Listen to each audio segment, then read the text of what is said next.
Praise the lord, God's morning again. एक और सुबह है प्रभु ने दी है, दिल की गहराई से धन्यवाद स्तुति करेंगे, आमीन।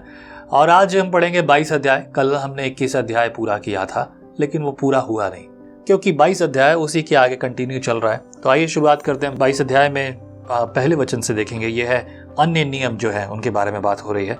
तू अपने भाई के गाय, बैल या भेड़ बकरी को भटकी हुई देखकर अनदेखी ना करना, उसको अवश्य उसके पास पहुंचा देना।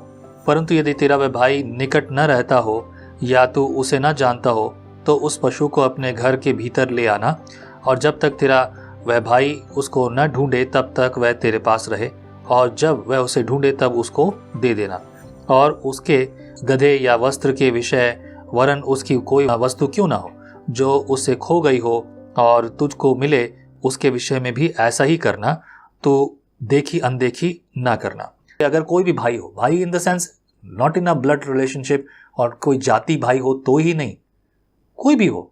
बाइबल भाइयों के बारे में थोड़ा अलग है। यहाँ पर तो खैर इजराइलियों के बारे में बात हो रही है, पर ऑफकोर्स ये नियम तो आज हम पर भी लागू होता है।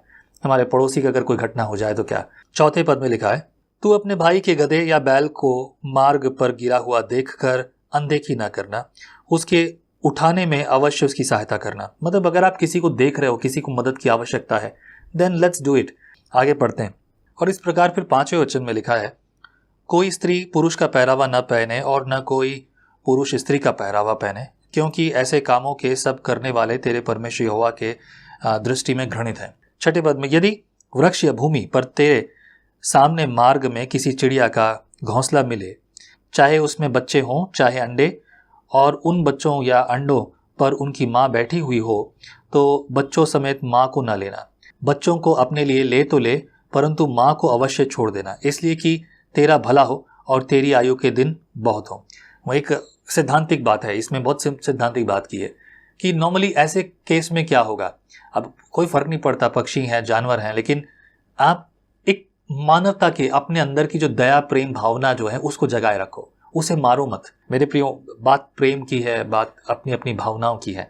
8 पद में लिखा है, जब तू नया घर बनाए तब उसकी छत पर आड़ के लिए मुंडेर बनाना। ऐसा ना हो कि कोई छत पर से गिर पड़े और तू अपने घराने पर खून का दोष लगाए। अब देखो, सिंपल बात है।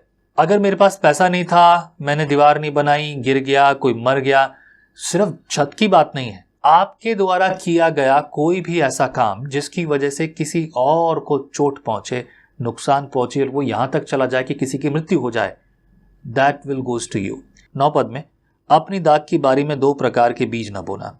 ऐसा ना हो कि उसकी सारी उपज अर्थात तेरा बोया हुआ बीज और दाख की बारी की उपज दोनों अपवित्र ठहरे।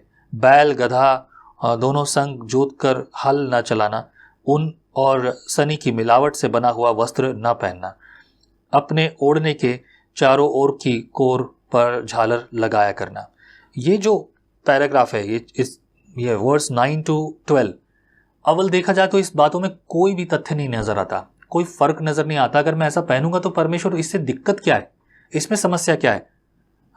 हमारे खेतों में आजकल आप जानते हैं हाइब्रिड जो है फसलें उगाते हैं, किसान लोग अच्छे से जानते हैं। मैं किसान नहीं हूं, बट जो मेरी किताबी नॉलेज जो है, जो मैंने देखा है, जो ऑब्जर्व किया है, तो हाइब्रिड फसलें हैं और भी बहुत सारी चीज़ें हैं।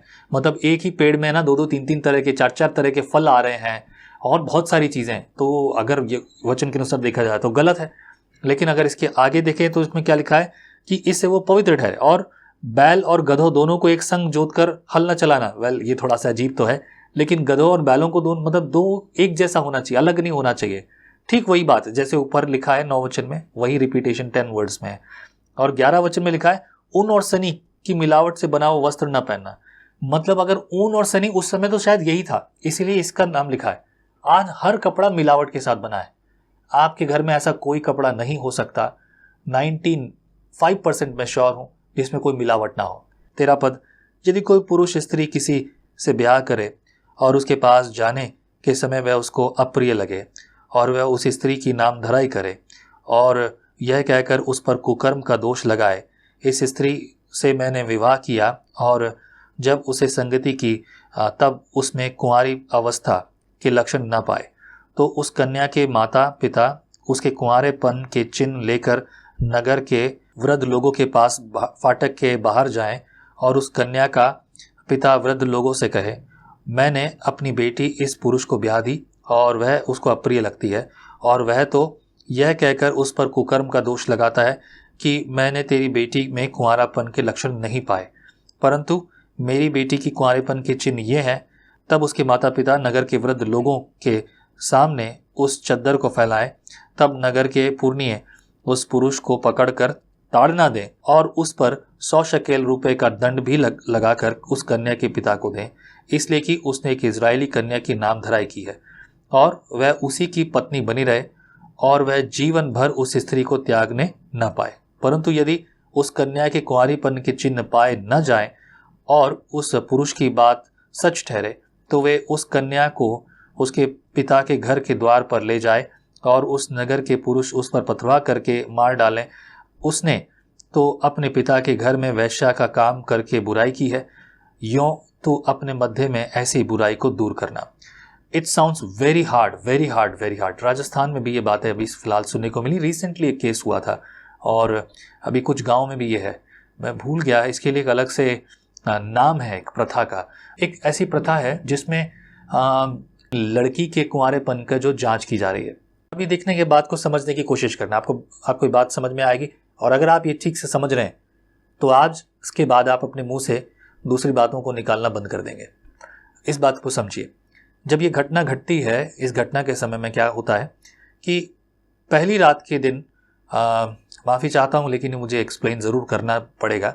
पहली रात यानी कि जो सुहाग रात की रात कहा जाता है, पुरुष और स्त्री के मिलन के दौरान कहा जाता है कि किसी तरह के दाग, खून के दाग बिस्तर पे आते हैं तो पता चलता है कि हाँ, लड़की जो है वो कुंवारी थी।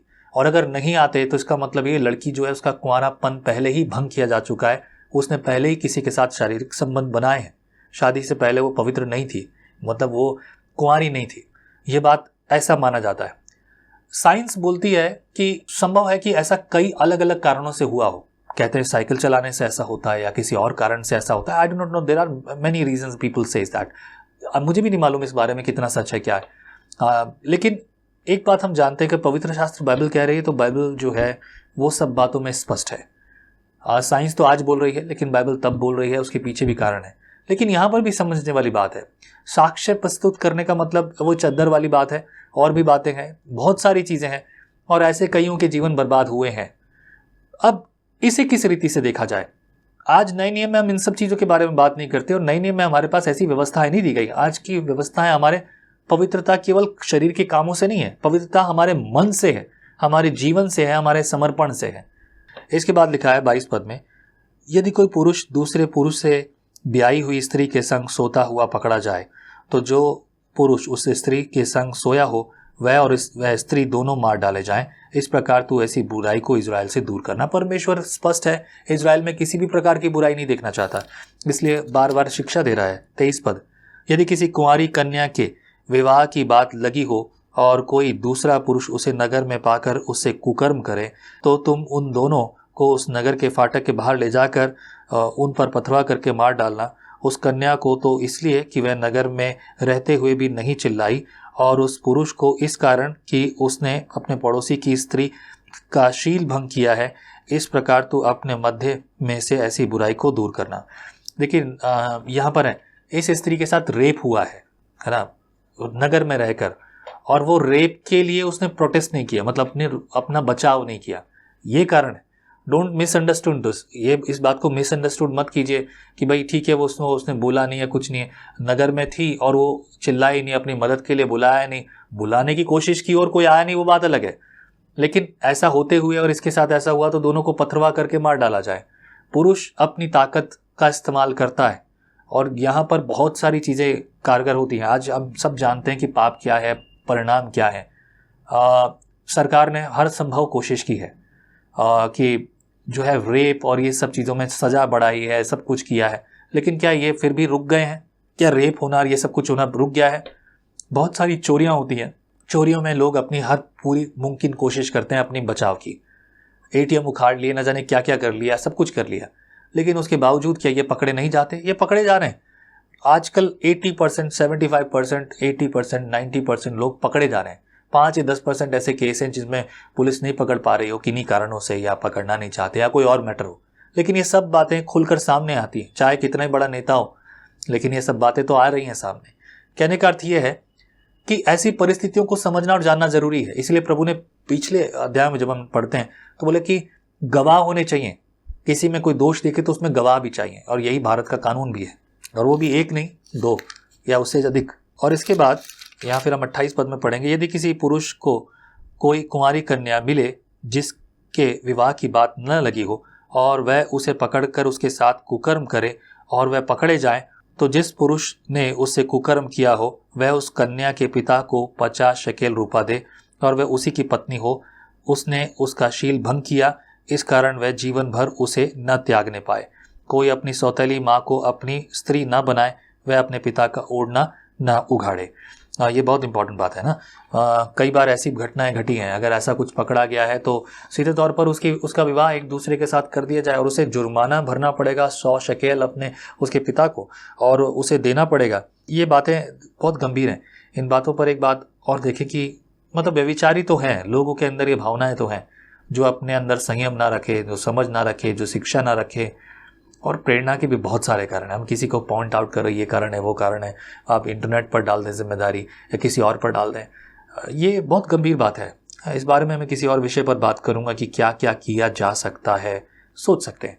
एक आखिरी वचन जो हमने देखा यहाँ 30 पद में, तो अपनी माता के साथ विवाह ना करना, अपने पिता का तन ना उगाड़ना। सौतेली माता के बारे में आप जानते हैं, वो माता जिसके पेट से आपका जन्म नहीं हुआ वो सौतेली है। और वो माँ, सौतेली में माँ भी वो है मतलब जो कि मुंह बोली नहीं है, लेकिन अगर जिसके साथ आपके पिता ने विवाह किया वो वाकई में सौतेली माँ है, लेकिन उसके साथ विवाह ना करना। ऐसे कई बातें सुनने को आई हैं, कई लोगों ने ऐसा व्यवहार किया है। That is quite wrong actually, किसी भी रीति से, मतलब रॉन्ग है, क्वाइट और क्या कहें। This is what clear message in this chapter. There are more, हम और भी बात करेंगे। प्रभु आपके जीवन में कार्य करे प्रियो, अपने आत्मा का अभिषेक आप पर करें। आमीन। Be blessed, praise the Lord. जय मसीह की। आप कहते हैं 1 कप कॉफी मेरा दिन बना देती है, पर आपका मॉर्निंग डिवोशन विजनरी रेडियो और टीवी पर आपकी जिंदगी बना सकता है। हम हमेशा सोचते हैं कि शायद मैं भी बाइबल कॉलेज जाकर बाइबल को अच्छे से सीखता, पर अब आपके लिए है visionary TV, deep Hindi Bible study के लिए।